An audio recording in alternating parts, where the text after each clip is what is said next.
The promise of a blind date, her co-workers had insisted, was a flicker of light at the end of a long, exhausting tunnel. For Clara, a single mother whose days were a repeating rhythm of work, chores, and bedtime stories for her daughter, the idea felt both terrifying and tantalizingly hopeful.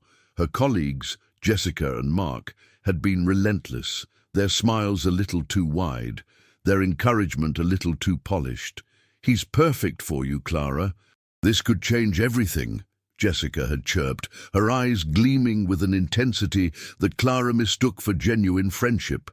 Weary from the weight of her own quiet loneliness, she had finally agreed, clinging to the sliver of a possibility that maybe, just maybe, they were right. She chose her best dress, a simple but elegant navy blue, and allowed herself a moment of fragile optimism, a quiet prayer for a simple, kind connection. Arriving at the Gilded Spoon, Clara felt an immediate sense of being out of her element. The bistro was a symphony of manufactured elegance, where the low hum of self-important chatter mixed with the delicate clinking of wine glasses and the scent of truffle oil. It was a world away from her cozy, cluttered apartment, a place where people seemed to perform their happiness rather than genuinely feel it. She clutched her small purse, its worn leather a stark contrast to the designer bags adorning the other chairs. The lighting, meant to be intimate, felt interrogating, casting long shadows that seemed to magnify her insecurities. Every pair of eyes she passed seemed to be judging her, dissecting her modest attire and the nervous hope she wore like a transparent veil. She took a deep breath, searching the sea of faces for the man who was supposed to change her life. From a dimly lit booth in the corner, two figures watched her every move, their faces illuminated by the faint glow of their phone screens. Jessica and Mark were poised, predators waiting for their prey to walk into the trap. They had meticulously set the stage, choosing the most public, most pretentious restaurant they could find to maximize the impact of their cruel theater. They nudged each other, whispering behind cupped hands as Clara scanned the room, her vulnerability a palpable thing they could almost taste. Their plan was simple, born from a casual office cruelty that had spiraled into a full-blown spectacle. They weren't just looking for a laugh. They were looking for a story, a viral moment of humiliation they could share and savor. Their target was in sight, and the punchline was sitting alone, waiting patiently at a small table for two near the window. As Clara's eyes finally landed on the designated table, her hopeful smile faltered, replaced by a wave of profound confusion. The man waiting for her was not the chiseled, confident charmer her colleagues had described with such vivid detail. This man was large, his frame seeming to overflow the delicate bistro chair, and his shoulders were slumped in a posture of profound self-consciousness. He was fiddling with his napkin, his gaze fixed on the tablecloth, as if afraid to look up and meet the world's judgment. It was in that moment, as she saw the almost apologetic way he occupied his space, that the first icy tendril of suspicion wrapped around her heart. Then she caught it, a flash of light from the corner booth, the unmistakable glint of a phone camera lens. A muffled giggle reached her ears, and the entire horrifying truth crashed down upon her. The air was stolen from her lungs. This wasn't a date. It was an ambush.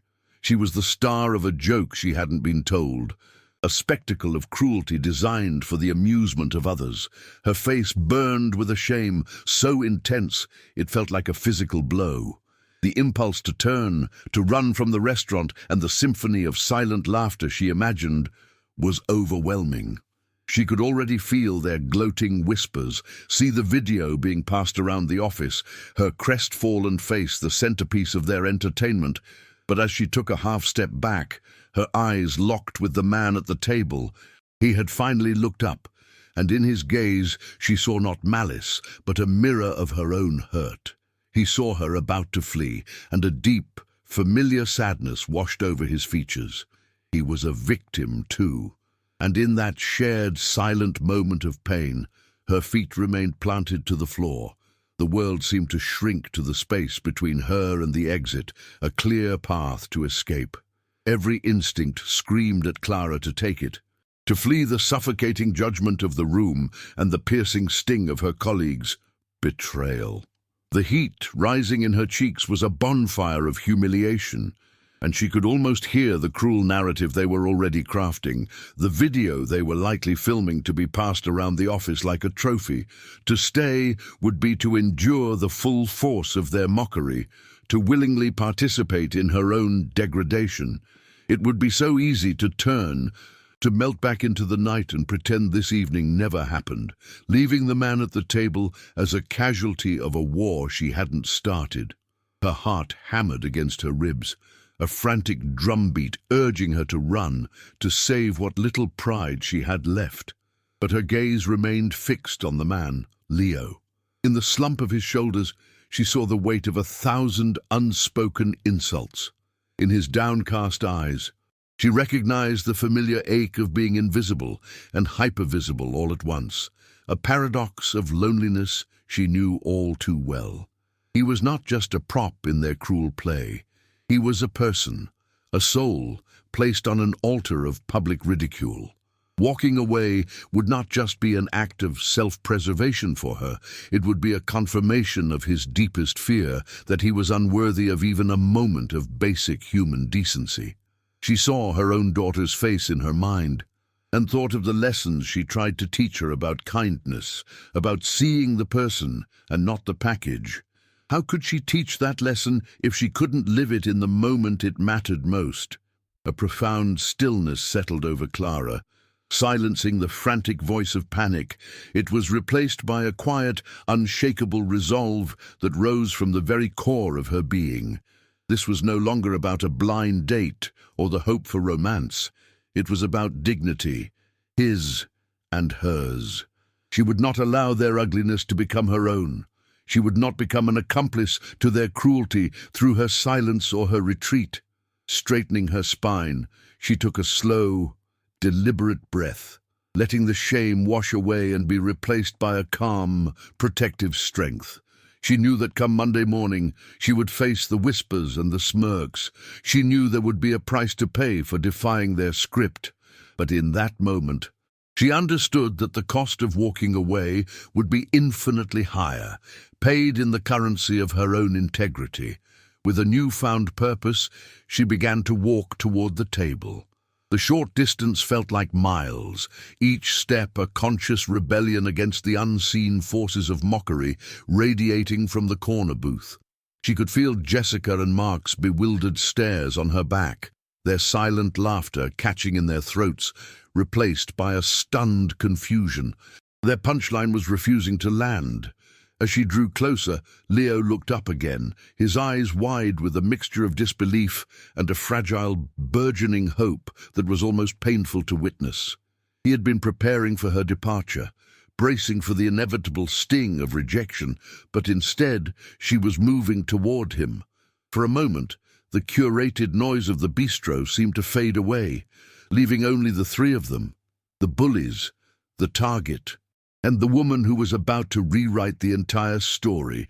She reached the table, the soft fabric of her dress whispering against the chair as she pulled it out. The simple, scraping sound it made against the polished floor was a declaration, a definitive act that sealed her choice. Clara sat down, placing her worn purse on the table with a steady hand. She looked directly at Leo, offering him a smile that was not born of pity, but of genuine, heartfelt solidarity. It was a smile that said, "I see you, we are in this together."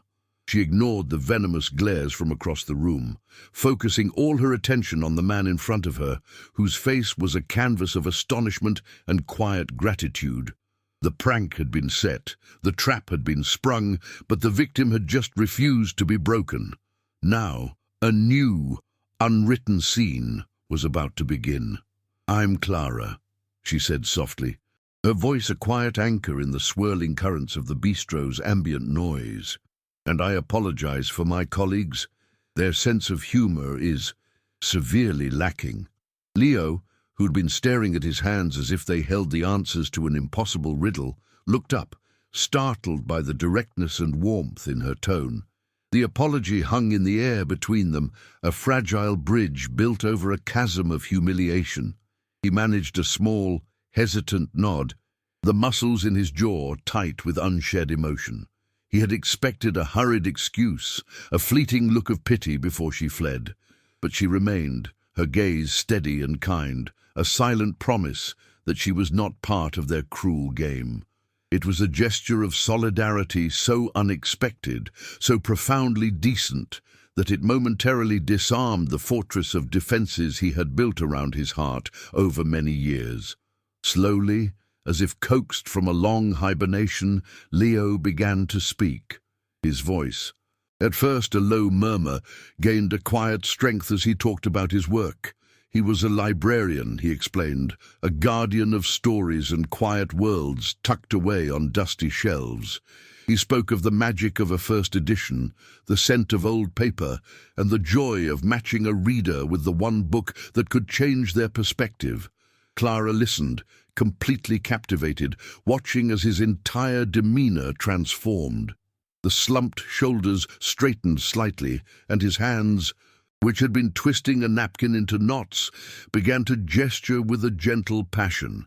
She saw past the physical form the world judged so harshly, and glimpsed the brilliant, thoughtful soul within, a man who found his home not in the loud, performative spaces like this bistro, but in the hushed reverence of a library. A genuine smile touched Clara's lips as she shared her own love for reading, recounting how she and her daughter would build forts out of blankets and journey to fantastical lands through picture books. A spark of recognition flashed in Leo's eyes, and for the first time that evening he laughed. It was a soft, rumbling sound, full of surprise and relief. The oppressive weight of the prank began to lift, replaced by a shared, comfortable intimacy. They discovered a mutual affection for classic mysteries and a shared disdain for modern bestsellers with glossy, predictable endings. In that small pocket of the world, at their table for two, the malicious intent of Jessica and Mark began to feel distant and irrelevant. A foolish noise drowned out by the quiet symphony of a genuine human connection being forged in the most unlikely of circumstances. Encouraged by his warmth, Clara found herself speaking about the challenges of being a single mother, the constant juggling act, and the quiet loneliness that sometimes crept in after her daughter was asleep. She didn't speak with a tone of complaint, but with a simple, unadorned honesty that invited empathy, not pity. Leo listened with an attentiveness that made her feel truly seen. He didn't offer empty platitudes or easy solutions. Instead, he spoke about his own family, mentioning briefly a younger sister he had cared for after their parents' accident years ago. He described the feeling of being responsible for another person's world, a sentiment Clara understood to her very core. It was a fleeting comment, a shadow of a past sorrow that he quickly moved past, but it left a question hanging in the air, a hint of a deeper story of loss and sacrifice. As the waiter placed their meals before them, the aroma of roasted rosemary and garlic filling the air, a comfortable silence settled between them. The tension that had defined their meeting had completely evaporated, leaving behind a feeling of ease that felt both new and strangely familiar. Leo looked at Clara, his expression one of open, unguarded gratitude. "You know," he began, his voice low and steady, "I spend my days surrounded by books, and I've learned you can never judge a story by its cover." He held her gaze, and there was a weight to his words that went far beyond their simple cliché. It felt less like a general observation and more like a personal confession, a quiet warning that his own story contained chapters she could not possibly imagine, a flicker of something unreadable, pain, or perhaps regret, passed through his eyes, leaving Clara to wonder what secrets were hidden behind his kind and gentle demeanor. As the conversation flowed, a sense of trust began to settle over their small table, a fragile but powerful sanctuary from the judgment of the outside world. Seeing the genuine warmth in Clara's eyes, Leo felt a long-guarded wall within him begin to crumble. He took a slow breath and decided to share the story he rarely told, the one that defined the man he had become. "My sister. Lily," he began, his voice dropping to a near whisper. "She's the reason I do everything." He recounted the story of the car accident that had claimed both their parents a decade earlier. He described the blinding headlights on a rain-slicked road, not as a witness, but as the one who received the devastating phone call in his college dorm room. A call that shattered his world into a million unrecognizable pieces in a single, brutal moment. The confident librarian faded away, replaced by the ghost of a terrified 19-year-old boy who suddenly had the weight of another life resting squarely on his shoulders. He painted a vivid, heartbreaking picture of the days that followed. The sterile, antiseptic smell of the hospital became the backdrop of his new reality, a place where hushed whispers and the rhythmic beeping of machines replaced the sounds of his youth. He described seeing his 10-year-old sister in a hospital bed, looking impossibly small and frail, her arm in a cast and her eyes wide with a fear that mirrored his own. In that moment, Leo made a silent vow. His own dreams of studying abroad, of becoming an archaeologist and exploring forgotten tombs, evaporated like morning mist.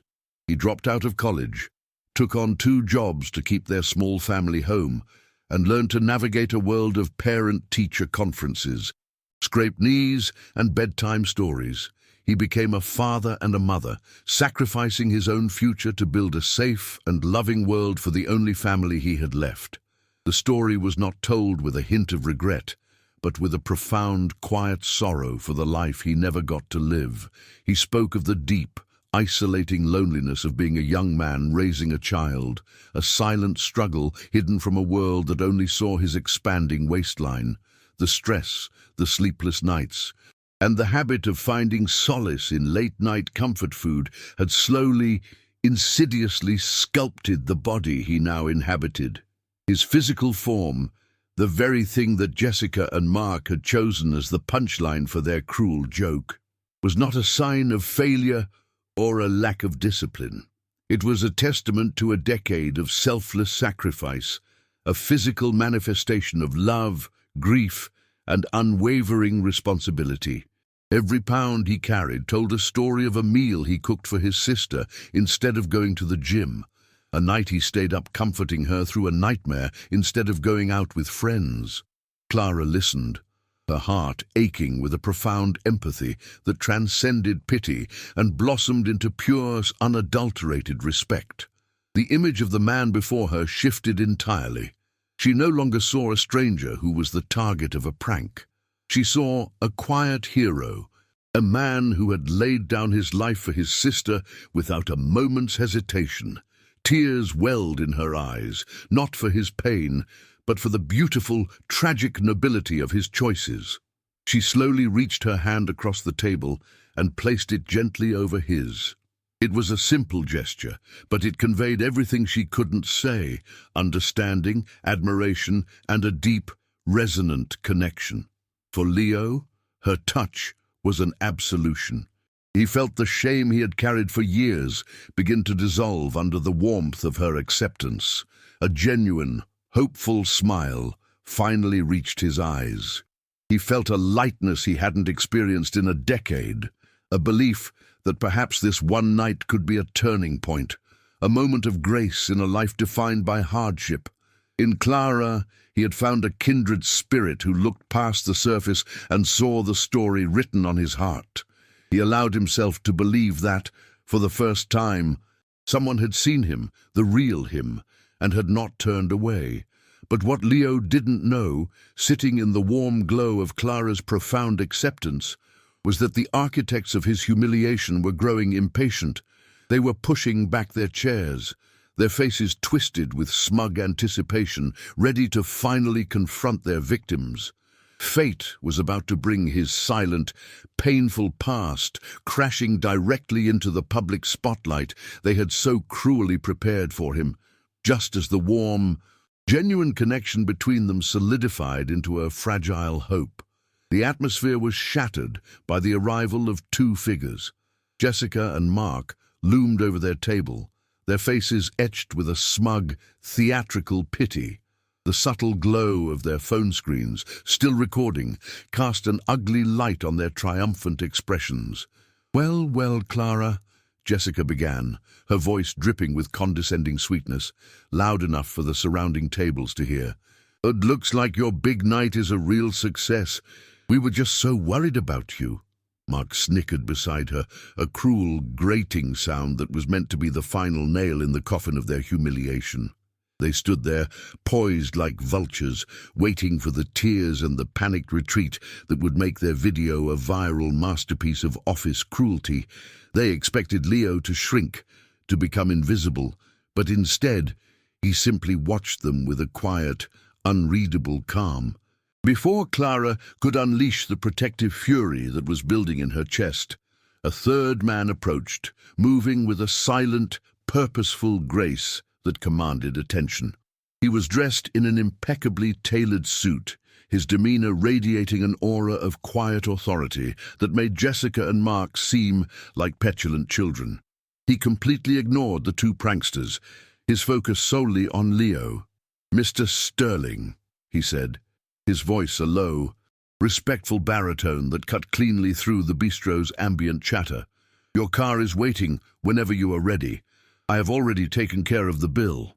The name, Sterling, hung in the air, a foreign word that didn't seem to belong to the gentle librarian.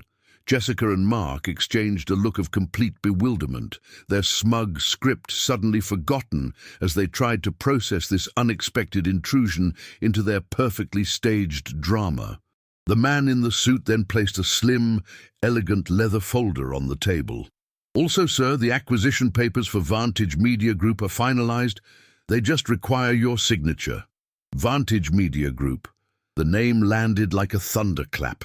It was the massive, international conglomerate that owned the small marketing firm where Clara, Jessica, and Mark worked. The blood drained from Clara's face as the impossible truth slammed into her. She looked from the impeccably dressed assistant to the kind, gentle man sitting across from her. Leo Sterling, the reclusive, almost mythical billionaire owner of the entire company. A man famous for avoiding the public eye. The man they had chosen as a prop for their joke was the one who signed their paychecks, the silent architect of their professional lives. The world seemed to stop spinning. For Jessica and Mark, the revelation was not a quiet shock, but a violent, internal detonation. The color vanished from their faces, replaced by a ghastly, pale mask of pure, unadulterated terror. Their condescending smirks melted away, their mouths hanging slightly agape in horrified disbelief. The phones in their hands, once weapons of mockery, now felt like ticking time bombs of their own self-destruction. They stared at Leo, truly seeing him for the first time, not as a punchline but as the most powerful man they had ever met. The entire prank, their casual, thoughtless cruelty, replayed in their minds not as a joke, but as a catastrophic, career-ending act of public insubordination. The silence that fell over the table was absolute, thick with the weight of their spectacular, irreversible miscalculation and the sound of their futures crumbling into dust.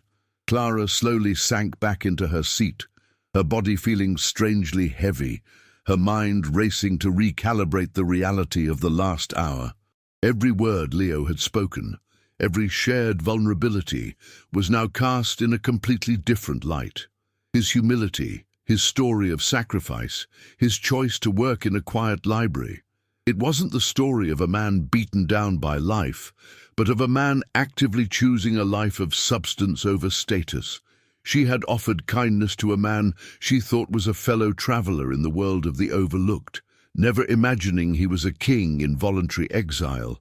Her world felt irrevocably altered, tilted on an axis she never knew existed. She looked at Leo, who met her gaze with an expression of profound apology for the omission. and an even more profound gratitude for the woman who had seen his heart without ever knowing his name. The warmth that had blossomed between them vanished in an instant, extinguished by the chilling revelation of his identity.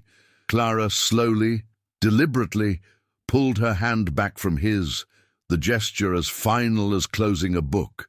The space where her touch had been now felt like a cold, empty void on the table.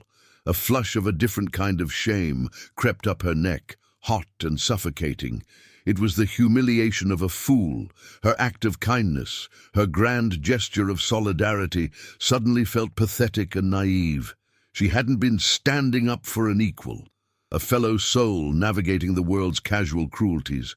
She had been unknowingly defending a king, a man whose power could erase people like Jessica and Mark with a single phone call. Her empathy now felt like a misguided, patronizing performance she hadn't realized she was giving, and the weight of his silent observation made her feel incredibly small. Leo saw the light in her eyes flicker and die, replaced by a guarded, shuttered expression that was more painful than any insult. The connection they had built, so real and precious just moments before, crumbled into dust. "Clara," he began, his voice strained, stripped of the quiet confidence she had coaxed out of him. "I never meant to mislead you. My name. It's something I try to escape, not use as a shield." But his explanation felt clumsy, a hollow excuse against the backdrop of his immense wealth and power. He could see the questions forming in her gaze, the painful accusation that this was all some elaborate test, a rich man's game to see if she was worthy. The cruel irony was that he had been the one on trial, but now, in her eyes, he was the ultimate judge, and his deception was the final damning verdict. With a quiet grace that was colder than any outburst, Clara rose from her chair. Her movements were precise and controlled, a stark contrast to the emotional turmoil raging within her. She didn't look at Leo. Instead, her gaze swept over the terrified, ghost-white faces of Jessica and Mark with a detached indifference, as if they were nothing more than unfortunate furniture. She then turned to Leo's assistant, her voice low but firm, cutting through the thick, uncomfortable silence. "Please excuse me. I have to get home to my daughter." Each word was a carefully placed stone, building a wall between herself and Leo.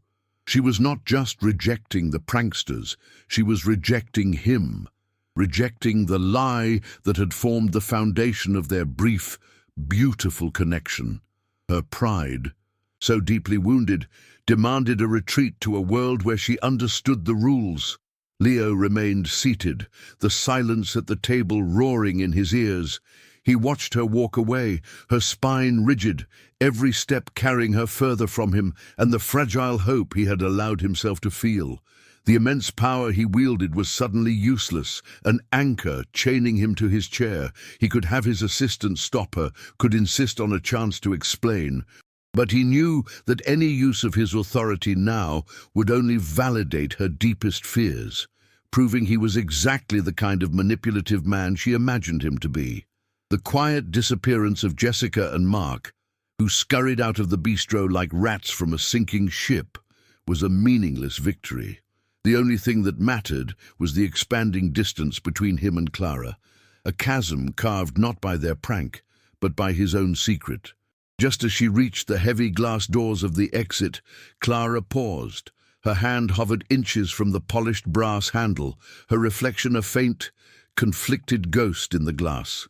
The urge to flee, to return to the simple, honest reality of her life, was a powerful current pulling her forward. Yet a conflicting memory held her in place. The raw, unscripted pain in Leo's eyes when he spoke of his sister, the genuine laughter they had shared over a love for old books. Was his omission a calculated deception, or was it the desperate act of a lonely man yearning to be seen for his heart, not his wallet? Her pride screamed at her to leave, to protect herself from further humiliation, But the empathy that had guided her all evening whispered a different question, leaving her frozen at the threshold, torn between the wound and the memory of a connection that felt undeniably real. Her hand, trembling slightly, remained frozen just shy of the door handle.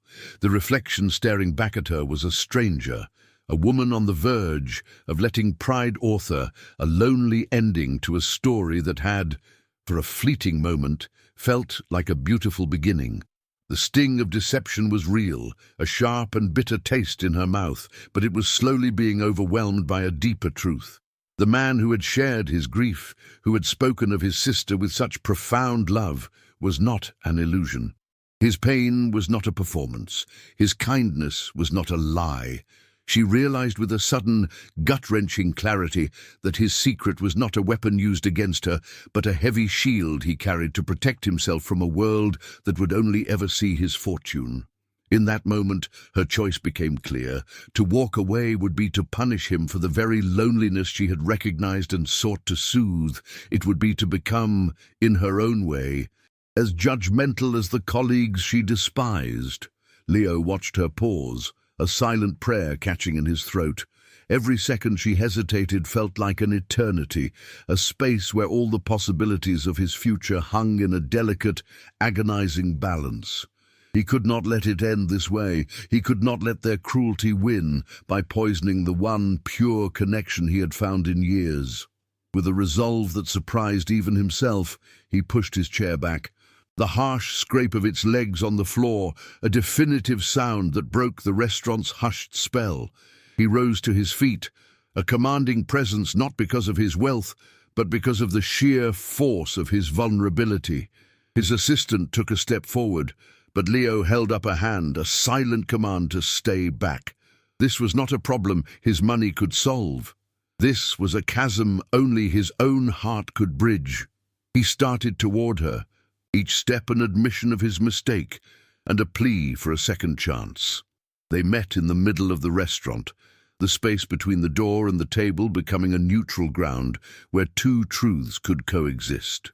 The air was thick with unspoken words, but it was Leo who broke the silence first, his voice raw with an emotion he no longer tried to hide. "I am so sorry, Clara," he began, his gaze unwavering. "The life I live, it builds walls. I just wanted one evening to be the man in the library, not the name on a building. I wanted to meet someone who saw me, not my bank account." A single tear traced a path down Clara's cheek, but it was a tear of release, not sorrow. "I did see you," she whispered, her voice finding its strength. "I saw Leo, the kind man who loves books and sacrificed everything for his sister. That's the man I chose to sit with. I don't know the other one." At that moment, Leo's assistant approached discreetly, his expression somber. "Sir," he murmured, "regarding Ms. Vance and Mr. Gable, their access has been revoked and Human Resources will formalize their termination in the morning." Leo barely glanced at him, his focus entirely on Clara. He gave a slight shake of his head, a gesture of dismissal. The fate of Jessica and Mark felt like a footnote to a much more important story. "Their cruelty doesn't matter anymore," Leo said. His voice soft but firm, meant only for her. "In a strange way, I should thank them. They tried to orchestrate a moment of humiliation, but instead, they gave me a gift I thought I could never have, a chance to be seen by a truly good person with no pretense." He reached out not to take her hand, but to simply offer his, a gesture of pure, hopeful invitation. Clara looked at his outstretched hand and then back into his eyes, where she saw not a billionaire, but the librarian she had come to admire. She placed her hand in his, the warmth of his touch, a familiar comfort that grounded her instantly. The cold wall of rejection melted away, replaced by the tentative beginnings of a bridge built on forgiveness and a shared, profound truth. "Can I walk you home?" he asked, the question simple, devoid of power or expectation. She nodded, a genuine smile finally returning to her face. Together, They turned and walked out of the bistro, leaving behind the wreckage of a cruel joke and stepping into the quiet promise of the night air. They were no longer the pieces in someone else's game, but the authors of a new story, one founded not on a lie, but on the enduring power of seeing the heart behind the facade. The walk home was not filled with the awkward silence of strangers, but with the comfortable rhythm of two souls who had found a familiar language in a foreign land. The cool night air felt like a cleansing balm, washing away the sterile, judgmental atmosphere of the bistro. They spoke of small things, favorite constellations, the smell of rain on pavement, the quiet joy of a sleeping child. Leo's immense wealth was an unspoken fact, a landscape in the distance, but it was not the ground they walked on. The ground they walked on was paved with shared vulnerabilities and the simple, profound discovery of mutual respect. In the soft glow of the streetlights, Clara saw not a billionaire, but the gentle librarian who loved books. And Leo saw not a target of a cruel joke, but a woman of unshakable grace, whose kindness had been a lighthouse in his loneliest storm. Months later, the world had rearranged itself around their newfound happiness. Laughter now filled the quiet corners of Clara's apartment, a sound that had become as constant as the morning sun. On a lazy Saturday afternoon, Leo sat on the floor, his large frame surrounded by a fortress of colorful pillows, reading a picture book to Clara's daughter, his voice a gentle rumble as he gave life to dragons and brave knights. Clara watched them from the doorway, her heart swelling with a peace she once thought was an impossible dream. His fortune had brought them security, yes, but the true treasure was in these simple moments. It was in the way her daughter would climb into his lap without hesitation, and the way he looked at them both, as if they were the rare, first-edition books he had spent his entire life searching for. Life has a strange and beautiful way of hiding its greatest treasures in the most unlikely of places. Sometimes, what appears to be a dead end is merely a detour leading to a destination more wonderful than we could have ever imagined. The evening that was designed to be Clara's ultimate humiliation became the catalyst for her greatest joy. It serves as a powerful reminder that our true character is not revealed when life is easy, but in the moments we are tested, when we are given the choice between protecting our pride or protecting another's dignity. Clara's choice to see the man, not the joke, didn't just save Leo from a moment of pain. It saved them both from a lifetime of loneliness, proving that empathy is a currency far more valuable than gold. The story of that night rippled through their old office, not as the viral joke Jessica and Mark had intended, but as a quiet legend of integrity. Their termination was a swift and silent consequence, but their true punishment was the haunting echo of Clara's words and the profound shame that followed. They were left to confront the emptiness of their own hearts, a void they had tried to fill with the ridicule of others. Their cruelty, meant to be a spectacle, became a private mirror, forcing them to see their own reflection in its ugliest form.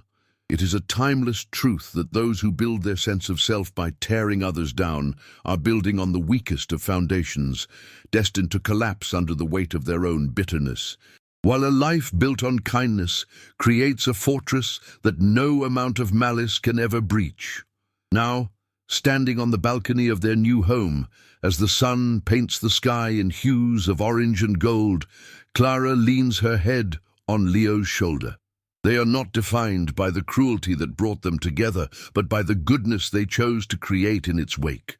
A person's true worth is never measured by the fleeting judgment of others, but by the steady, unwavering light of their own heart. It is a light that sees past the surface, that offers warmth in the cold, and that has the power to turn a moment of intended mockery into a lifetime of love. If this story of dignity and unexpected connection resonated with you, consider sharing it with someone who might need a reminder that the most beautiful stories often begin on the most difficult pages.